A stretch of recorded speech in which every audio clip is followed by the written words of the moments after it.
What is wrong with you? Nothing. You are winning at life. You're doing amazing. So good. Nothing to Keep forgive. You're going. Don't doing worry, great. it's going to be our turn next. So Yeah.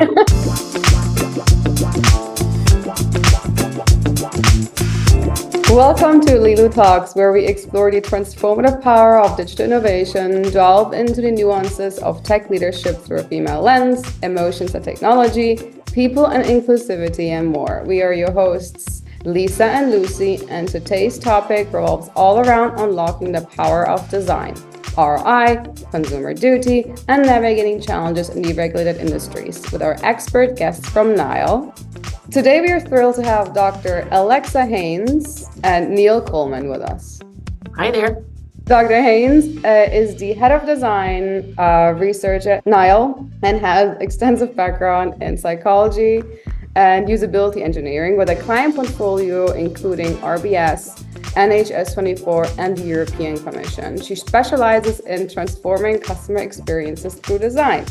And Neil is a design leader, speaker, and strategist with a deep passion for making an impact through insight and design. As a director in the consultancy practice at Nile, he leads talented teams of service and digital designers, insight specialists, and strategy experts dedicated to solving complex, human-centered problems, often in the realms of finance and healthcare.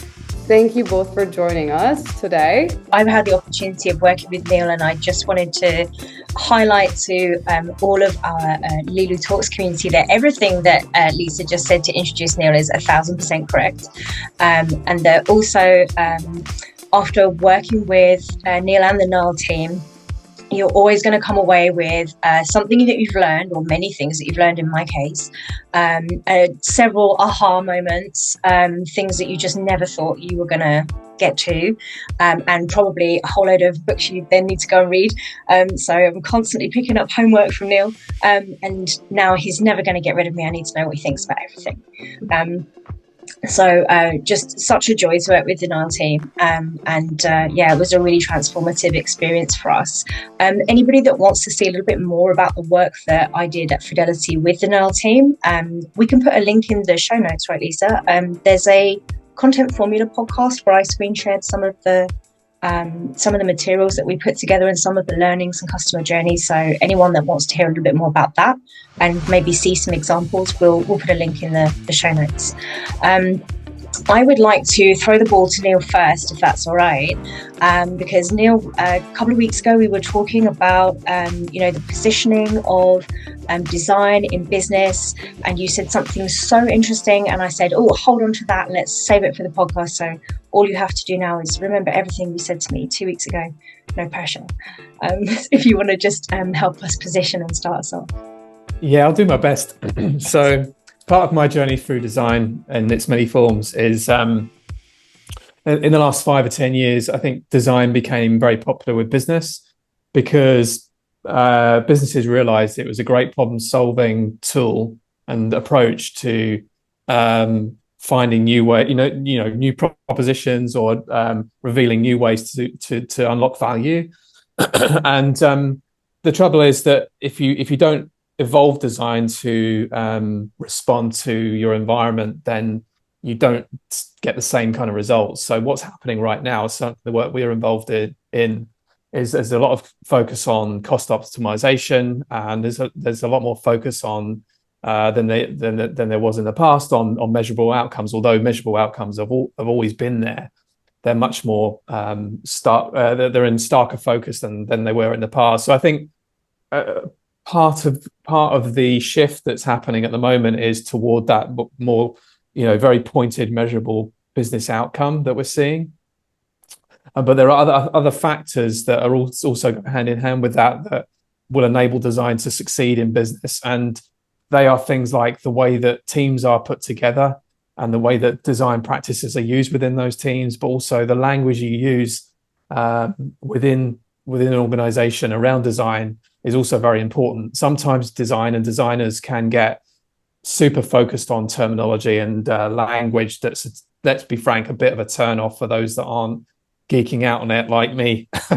So there's definitely, I think, a need for design and designers to evolve that aspect of what they're doing as well in the current environment, to talk the language of business, but still use all of the great stuff that design gives you around things like framing problems, revealing new insights, connecting things together in a way that allows you to reveal new ways to solve a problem, that kind of thing. So that's kind of, I suppose, in summary, where my head is at with design in its broadest sense at the moment. Although, of course, design it's a huge discipline. But I think that's what we were talking about, Lucy, if I remember. Yeah, that's exactly it. Thank you so much. Speaking about design and the use of design in the workplace, so what you were saying there about the cost impacts and there being a lot more focus on the cost impacts, that's absolutely my experience. And it's one of the reasons why I wanted to bring you guys along today. So I'm ever so slightly giddy because this is one of my favorite areas of discussion, which is, what does good design do for us? I've been in a great many rooms where I've had to fight for the design element of a project or a piece of work because I felt that within those rooms it was maybe slightly devalued or seen as an add-on or seen as a nice to have but not seen as essential. Whereas my perspective, at least, is that it's absolutely essential. And I think that the disconnect is just that perhaps people maybe senior stakeholders are not really realizing the value that good design brings. So I was hoping that you could speak a little bit on that. And I want to bring in Alexa here, if I may, because I know that you're doing loads of really interesting work in accessibility. And I wonder if you could speak on a few of those, real world examples of where good design has brought either, a positive cost impact or, measurable positive impacts that perhaps others like me could take away to their senior stakeholders to make the case for good design. Yeah, absolutely. I think design has so many potential impacts across so many aspects of products and services, and it's essential that you allow everyone to be able to access those products and services equally and fairly. And consumer duty is a big project and a big discussion piece for everybody just now, but actually one element of that is making sure that those services are accessible for all. And we do this day in, day out. We've actually got, as part of the Nile group, the DIG consultancy, and they're actually specialists in this field. And they make sure that any digital product actually meets the requirements of WCAG, which is the industry standards for accessibility. And one recent example is one of the retail banks who are looking to simplify and digitize a loan application by implementing a new identification technology. It required certain processes along the way, along with a piece of identification that they had to photograph and then interact with the digital interface. But this was really being pushed by higher up the chain because they felt it was going to streamline the process, save a lot of time and money by doing so. However, can everybody actually use it equally? And what we found by doing in-person accessibility testing is that actually, no, it couldn't, because it timed out. People weren't given the right amount of time to be able to read. They weren't given the right instructions. There was actually just too many downfalls in this process, which we uncovered by actually talking to people with various disabilities, with various access needs and various conditions that they lived with. So by actually listening and talking to people and looking at how they are using and needing to engage with a product or service, you can uncover whether what you're designing or trying to implement is actually going to meet their needs. And that is obviously essential part of design. So connecting directly with people was essential to the success of that piece of work. Yeah. Something that Neil and I got challenged on during our piece of work was sample size. So I think a lot of the time, certainly perhaps senior stakeholders or people that are not design natives, let's call them, perhaps don't see the value in a smaller sample size or would like to see higher percentages of, the amount of people you've spoken to or a percentage of a population. What's your view on that? Yeah, it really comes down to understanding the methodology you're choosing and the objectives you're trying to answer. So qualitative research is lower sample size because you're not trying to quantify an issue, a challenge, or a behavior. What you're trying to understand is the why behind it. So there's like a rule of thumb.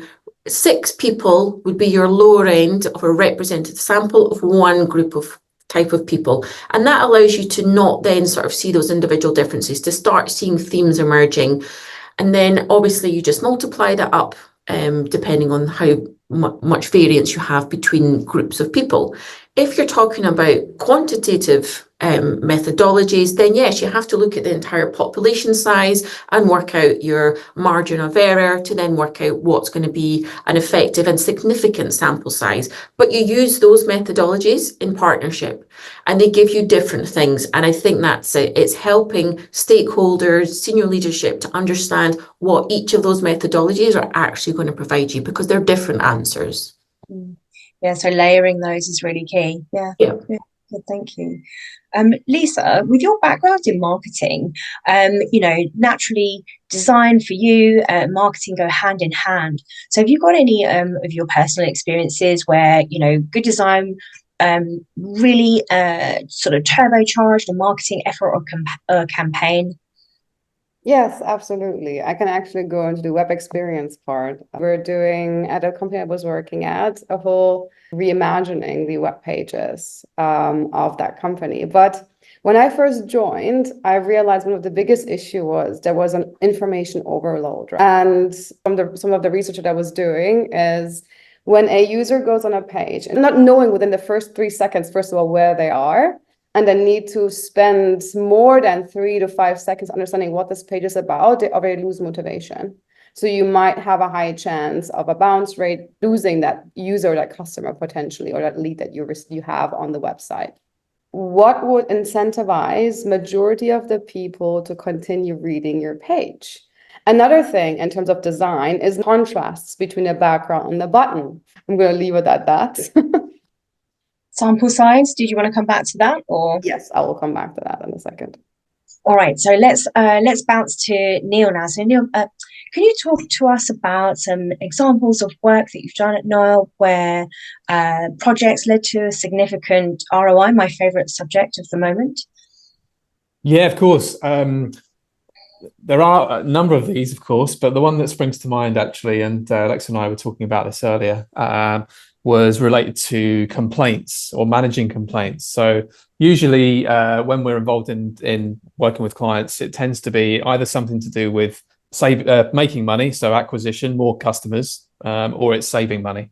And this particular example is the latter. So in this particular example, we were asked to help to reduce the cost of complaints because they were taking too long. This is within a financial services setting, by the way. So this is an investment business where they have to service customer complaints and requests and whatnot.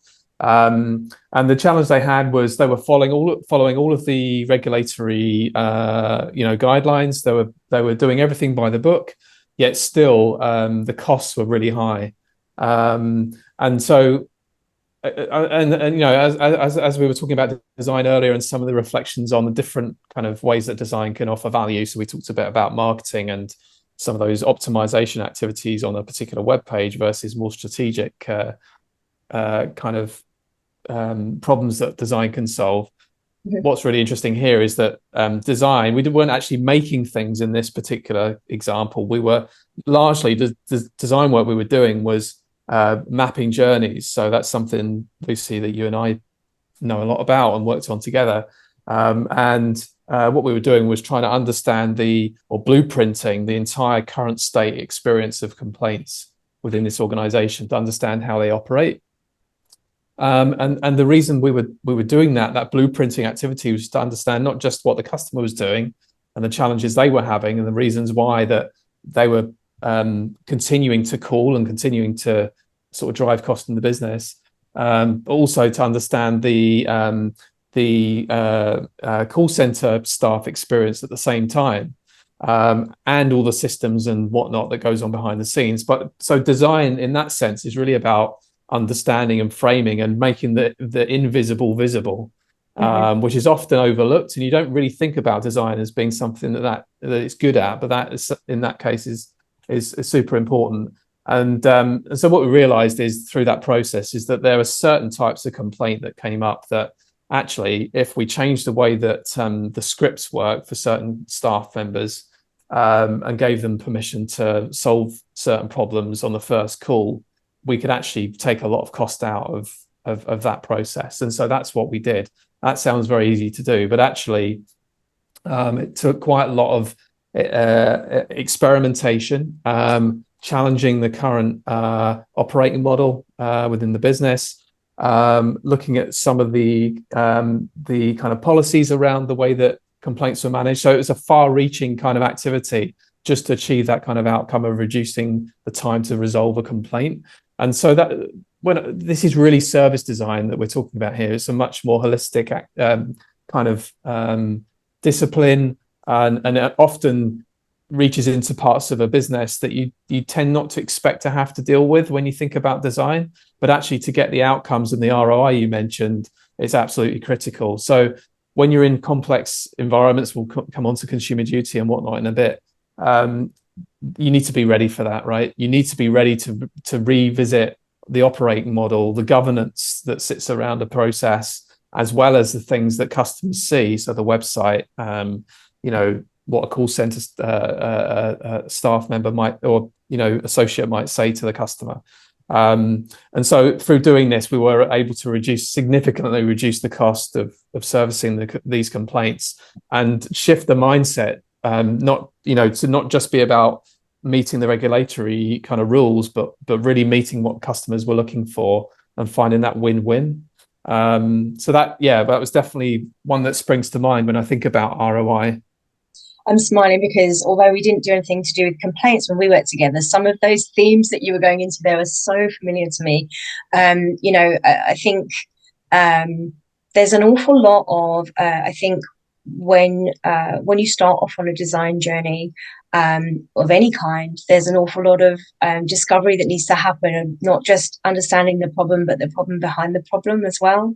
Because the problem you're presented with, or the outcome, this is our desired outcome statement that you're presented with, is rarely the whole story. And that, that's not people being difficult. It's just that from their perspective, that's what they're looking to solve. But generally, when you start to dig a little deeper, you uncover quite a lot of problems behind those desired outcomes that need to be addressed first. It's like when you want to change the carpets in your house, you have to paint the walls first, but you don't realize that until you pull the old carpets out and realize that the walls are a right old state. So it's that kind of thing, and incredibly familiar, some of those themes.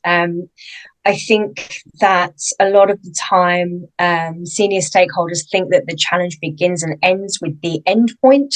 The tooling or the digital ecosystem that people are using to engage with the process or the challenge, the complaints process in this example. But as you've illustrated, it goes far beyond that.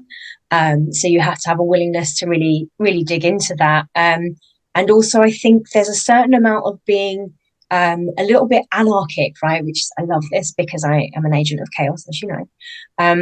So, being willing to shift the paradigm. So what you're being asked to do is, you're probably getting a lot of frustrated senior stakeholders coming to you going, why are they doing this? Why aren't they doing it the way we want them to do it?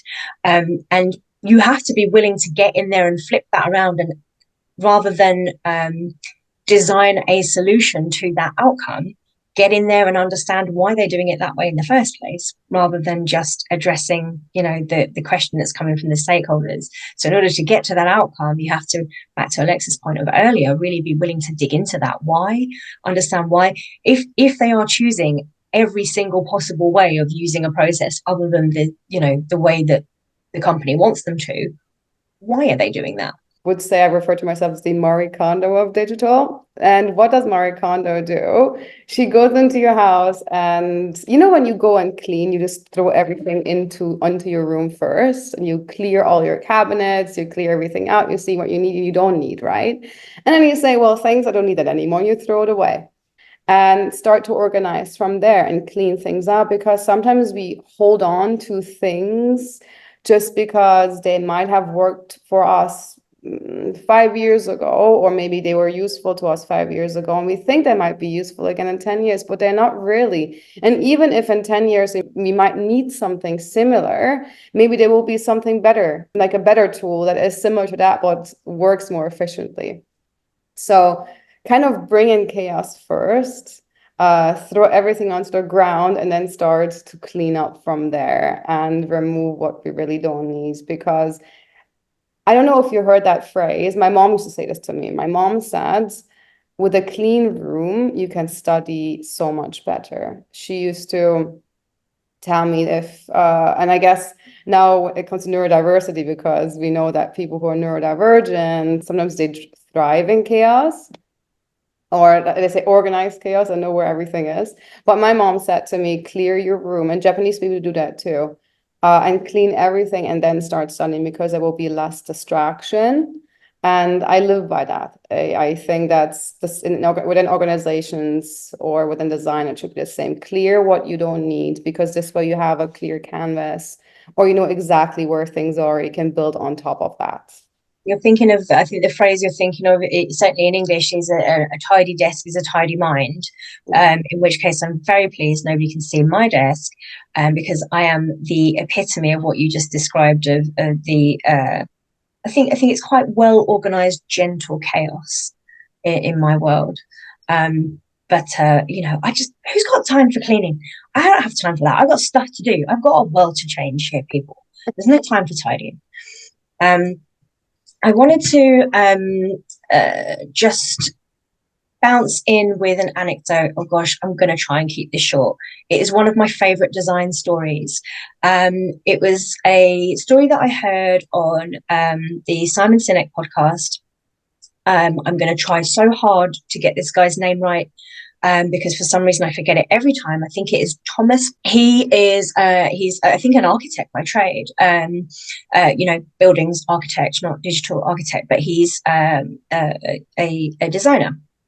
And he's done a lot of interesting things, like he's designed, I think, one of the London buses at one point. But he was part of the team that put together the design of the cauldron for the London 2012 Olympics. Do you remember the cauldron? Potentially, I don't think so. I don't. It's okay. So I did, this caught my attention because I really remembered that cauldron. It was like flower petals, and then it all lifted up and made one big cauldron of flamey flame. So the process of design was so interesting. Thomas was brought in with his team and told that the cauldron had to be this size, it had to weigh this much, because it had to go on the roof, and there was to be absolutely no moving parts. Thank you very much. Please go and make us a cauldron. And his whole team went, why those things? And just immediately started asking why, and really annoying absolutely everybody. And constantly asking why, as is the standard design process. Why does it need to weigh that much? Why no moving parts? Why is it going on the roof? You know, and the more they asked, the more they found that, this is what I was talking about earlier, the problem beneath the problem, right? So sure, as a design team, they could have taken that away and gone, right, we've got our brief, guys, let's go and make a great cauldron.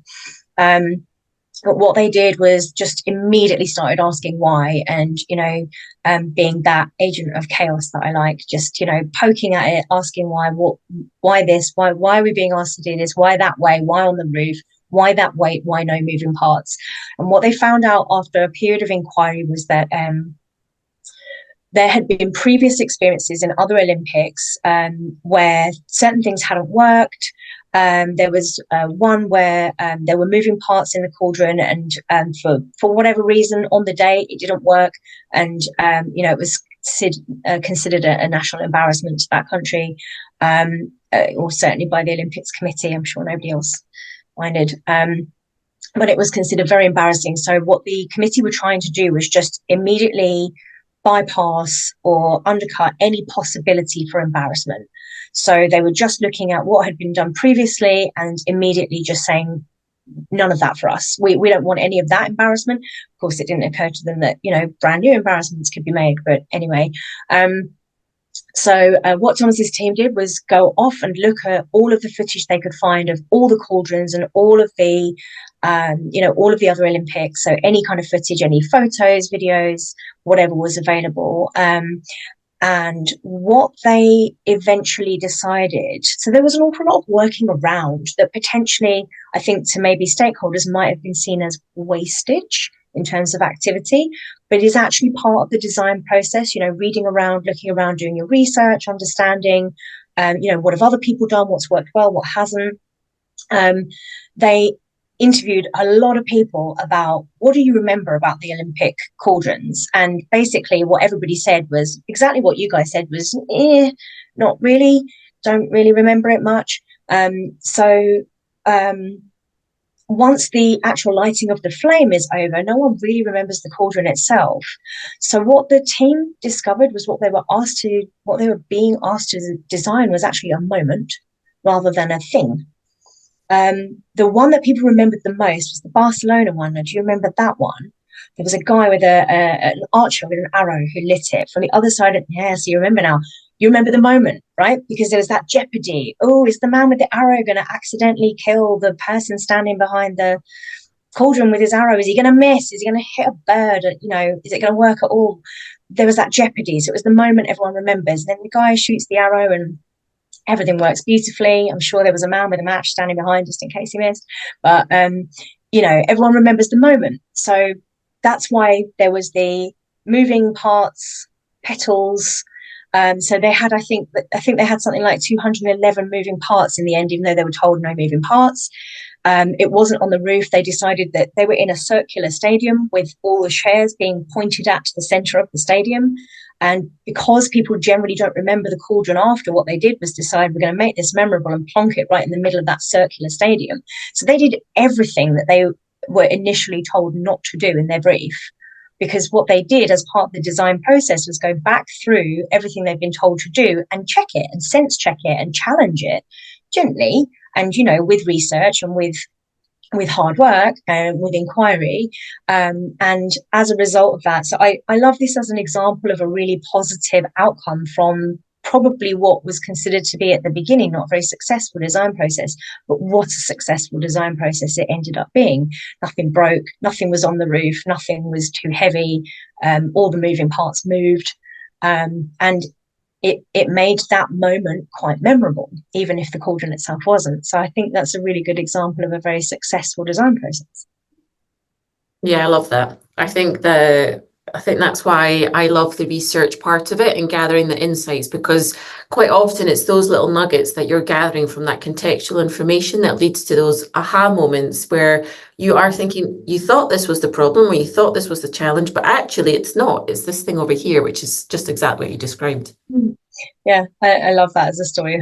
I actually want to quickly tap into what you just said, because a lot of these things is about attention to, particularly in marketing, right? So grabbing someone's attention, making them really getting them towards wanting your product. And I remember something recently. So I don't know if you guys have TikTok or if you scroll through TikTok. I do. And because it's part of my job, it's sometimes to see what's out there. And one thing I've really learned while using TikTok is how in videos, how you edit the video, how they place the wordings and how the design of, let's say, the caption looks like too. But there is one particular video I found very, very interesting. And I always wonder, why is this happening? So basically it's two videos in one. So on the top is the person that's talking about a story, and below that is something completely random. It's either an ASMR video, someone cutting something and it's very mesmerizing, or someone playing a game, and it's just a random game in the background. And I was like, why? And then eventually it came to me, was like, it's attention grabbing. It's particularly for people with a short attention span. Because it gives them something pretty to look at as the video plays, keeping dopamine in the brain stimulated and allowing people to easily watch the whole thing while enjoying it. Basically, it's because humans have the attention span of a freaking hamster. Actually give you a lot of insight into user behavior and attention. It goes mostly into the neurodiverse spectrum, but they utilize these videos they were completely irrelevant and unrelated to each other, to have the audience pay attention and watch these videos because they could switch between two things while they were still listening. And I found that so interesting, because kind of hitting two birds with one stone as well. You kind of do it either marketing for a specific video game because people then play it because they're so used to watching it, and you have information retention.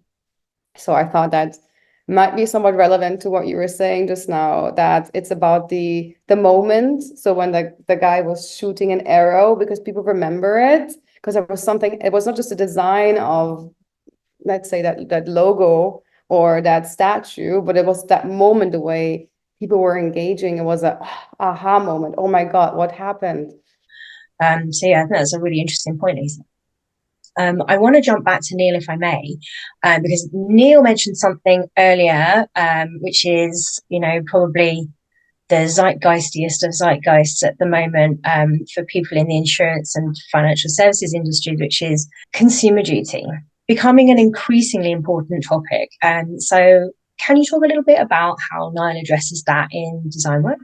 Yeah, so what consumer duty really does is it brings into sharp focus for financial services companies exactly what they need to be doing to make sure that they deliver the right outcomes for their customers. What it's changing is the need to be across your end-to-end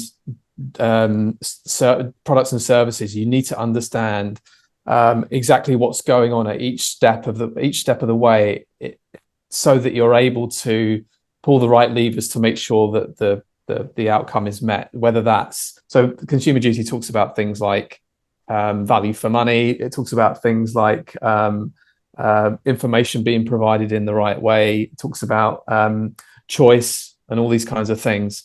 And so what's happening in the work that we're doing is a need to really understand all of the dynamics in an end-to-end journey that could impact consumer duty. And often what that does is it's a bit like the story I told earlier about complaints.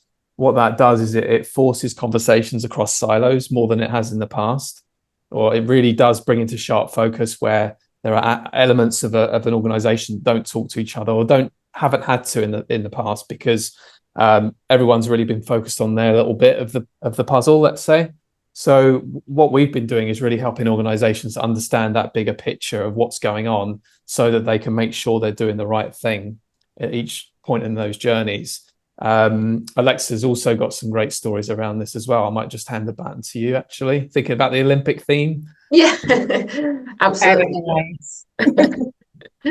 So I think what's been really interesting is, consumer duty is actually a reaction to the way that financial industry organizations reacted to the vulnerable customer principle. So they started to silo and treat people differently, but actually they were doing it in such a way that they were still trying to make money off and not putting the customer at the center of all decisions and products and service designs that they were doing.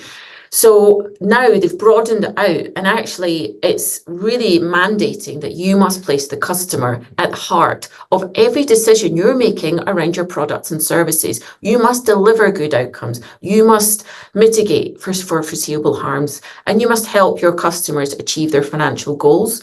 And I think that is huge, because organizations are so vastly different on their journeys of customer centricity. We have payment firms that are tech-led that don't even know who their customers are. You have retail banks who live and breathe who their customers are, but yet work in silos. So the challenges for these different financial institutions totally vary depending on where they are on that customer centricity scale. So therefore, how we're helping organizations meet their obligations really do vary quite a lot. And I think the biggest and probably one of the hardest things is it's not necessarily gathering or helping them with the data foundations, because that's what we live and breathe. We gather data. We can do it at scale. We can do it on the individual level. That's one of their obligations. That's almost the easy part. It's what do you do with that? How do you help companies use that data effectively? How do you help them take that data to build empathy? You've got to get that cultural shift. And that's what's at the heart of this. And I think that's probably one of the most difficult things. You've got to get from a box ticking exercise to a cultural shift. And that has to come from such a multifaceted approach, basically. And design is most definitely at the heart of that. Design and design research really is the foundations of that. Yeah, just to build on that, actually, and I sort of touched on this earlier, but design is good at triangulating different things and presenting them back in a way that you can action it. So that data that Alexa talked about, but also things like the operating model, like the way that governance works, like the ways of working within different teams. Design is good at looking at all of that together and coming up with ways to explore solutions or to experiment with different ways to improve those things. And I suppose that's more on the strategic end of design. Certainly, it's less about kind of the crafting of an interface or a marketing campaign, but the similar sort of skills apply. Being able to synthesize lots of different information, being able to present it back to people in a way that they can understand it, making it actionable. All of those principles still apply, and it's very much a human interaction practice as well. Like you're collaborating together to solve this problem. And to do the things that Alexa's talking about, that cultural change, that's really what needs to happen, is that you have to work together in new ways. You have to have frameworks that force different types of conversation. And, it's actually empathy really as well. There's kind of you're trying to build that, and this is something that design was, when it became really fashionable, like 5-10 years ago, was really majoring on significantly, and is now, I think, needs to come back around, is that you really need to get a rich understanding collectively, not just people that are involved in, the digital journeys or the things that customers see, but across the business. You need to have this deep connection with customers to raise the right points in a meeting, or to recognize where things, hang on a minute, does that feel right? We've spent time with customers. Is that what they really care about? Like, to have those conversations, you need empathy and insight to do that. And certainly design research and design is good at making those things easier. I love talking to you guys about this stuff because all of this is just catnip to me, because I have a statement somewhere on one of my official documents that is, in order to deliver better solutions and better automations, you have to start with better understanding people. And I know Alexa, with her background in psychology, is going to agree with me. And I think that some of these topics that you guys have discussed here today are things that people would not perhaps have understood that are part of the design process. I think for some people that understanding begins and ends with those digital solutions and ecosystems that people interact with, but actually part of your process, and I would say even the larger part of your process, is about understanding the people that are in those ecosystems, the customers, and all of that, being very human-centric and very, very customer-centric that Lex was talking about a moment ago, is probably the bigger challenge. The output, the digital ecosystem is the end product, it's the end result, but the journey, the marathon before that is all of the understanding that you have to put into the customers behind it, or the people, the employees that are living within that ecosystem. Would that be fair to say? Absolutely. I think so. And I think the other thing that's just I'm reflecting on some of the chats we've had about AI here at Nile as well, and also your story, Lisa, about TikTok. What's happening at the moment is that the rate of change in your customer base and the way that people interact with things and the values they have, and the way they use things, is changing so quickly that people understanding bit is constantly evolving, more so than it ever has. So it makes it more challenging, but putting an optimistic lens on it, I do think that design approaches do have some of the right tool set to solve that. But certainly, I think AI and the way we interact digitally and with each other is changing so quickly. So, you know, the time is right to kind of start doing this if you haven't before, certainly. You mentioned earlier about there needs to be a cultural shift, and also the way we create design or approach it, it changes, of course. And if you look back in the way each generation is raised, right? That's why generations and millennials on this kind of topic is so important to take into consideration. So one, for cultural change within a company, the question is, how easy or difficult is it to change? Or how do you incentivize them to really change, particularly for those who've been within a company for such a long time? Same as we say, well, after a certain age, people don't change. They still have the same patterns and they're the same. So how do we tackle that issue within the organization to make that cultural change? Do we need more fresh perspectives? How do we incentivize people who've been with an organization for, let's say, 10 years plus to make those changes?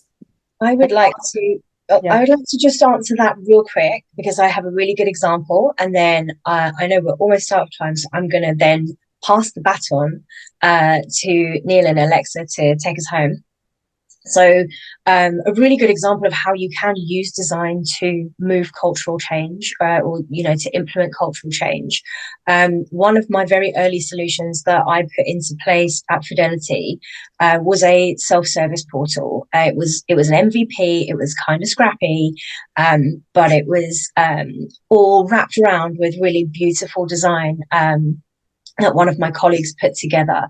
And we were told over and over again, no one's going to use this. People here don't do self-service. They don't do automation. We don't trust it. You know, no one's going to use this. It's not going to work. And we were told over and over again, but we really felt deep in our bones that there was value to be had here. So we thought, you know what, it's an MVP. We're just going to put it out and see what happens. But I really believe that the good design, the fact that the interface was really beautiful, the processes were streamlined and really well thought through, that design process that we wrapped around that offering, I think is what made it successful. So that's a really good example that I have in my pocket of how good design actually moves cultural change, because you had a culture that was not open to self-service that then became open to self-service. And what made that happen? It was the wrapper around it, right? It was the the literal digital design of that solution. So I'm going to now pass that same question to contestant number 1 and 2 to answer. Yeah, I mean, from my perspective, being a researcher, I'm always going to come back to that. And I think it's really understanding the context. So the fact, in your example there, you understood the challenge is actually trust. So if you can make sure that you understand what that challenge is, first of all, you design for that. So really, to me, as a researcher, design is underpinned by insight.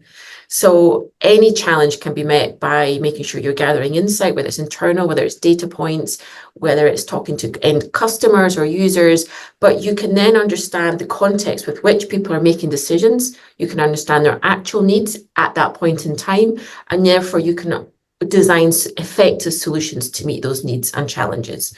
So I think any cultural change will be underpinned by making sure that you talk to the right people, explore that landscape to the right degree, gather the right data points, and then start designing and iterating those solutions to get to the point that Lucy was talking about, that end solution that's refined, that is meaningful and is effortless.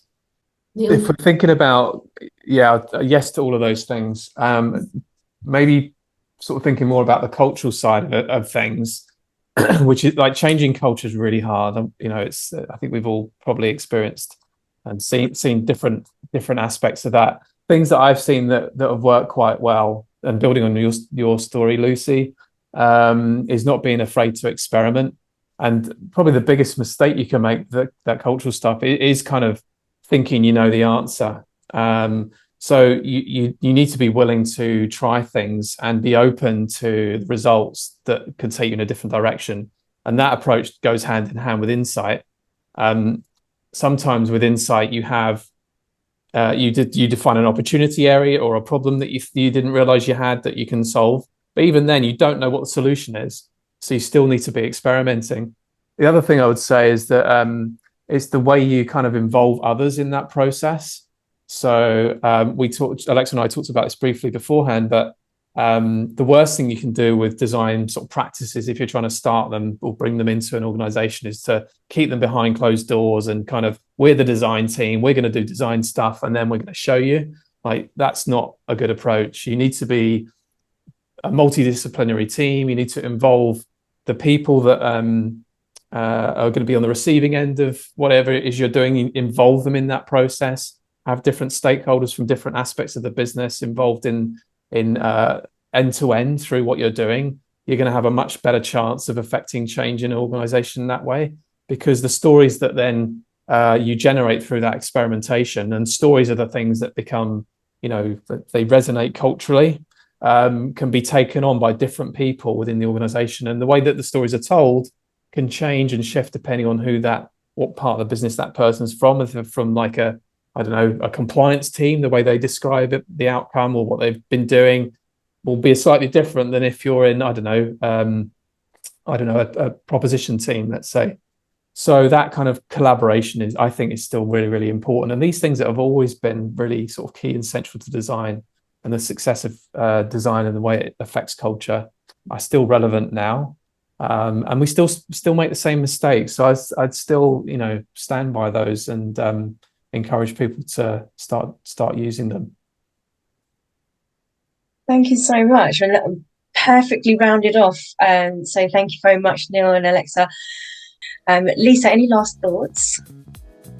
My last thoughts would be a thought, I guess, for everybody to think about. So we are so overloaded with information, particularly Gen Zs and Alphas, that I feel like they have gotten desensitized towards certain triggers, I guess. And how do we tackle that? Because eventually that generation will shift into the workforce, become a customer, and etc. In particular fields. So I guess just thinking about these things, right? And then with the AI now, we probably all seen what AI designs, and that's it, I think. Yeah. Thank you so much.